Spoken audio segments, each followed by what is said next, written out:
Welcome back to another episode of Firearms 101. I'm Herman Morris from Alpha One Tactical. On the previous episode, we went over how cartridges are named and pointed out that the name itself doesn't tell you very much about how that cartridge performs. However, there are other characteristics about a cartridge that are usually printed in the box alongside the name that tell you more about how the bullet actually performs.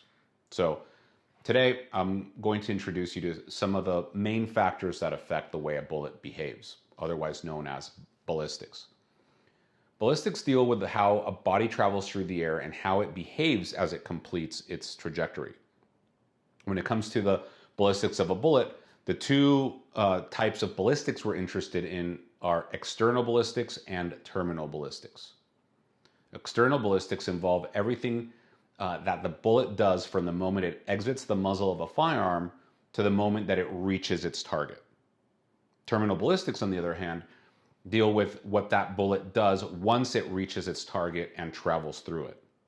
In this episode, we're going to only focus on external ballistics. Here, we're interested in how the projectile or bullet travels through the air. To put it simply, how fast and how straight.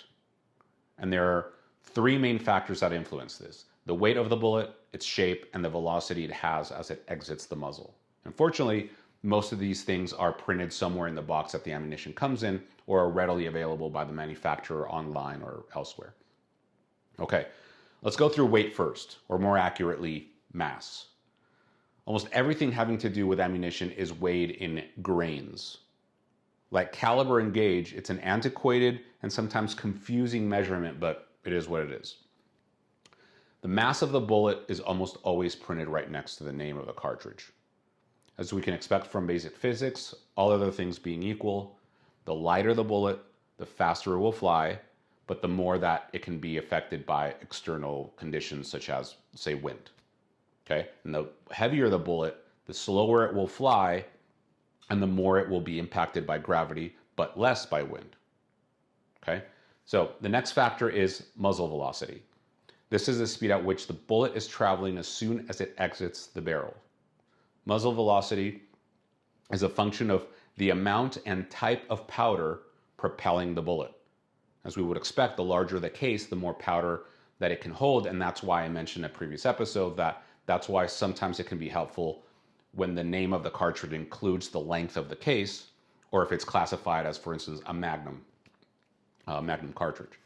In any case, it's almost always impossible for one to know the muzzle velocity of a cartridge that they've never encountered, and that's why it's usually provided by the manufacturer on the box these days. All right, now the third factor that we'll discuss with regards to external ballistics is the shape of the bullet. There is some overlap here with terminal ballistics, as I'll explain on the next episode.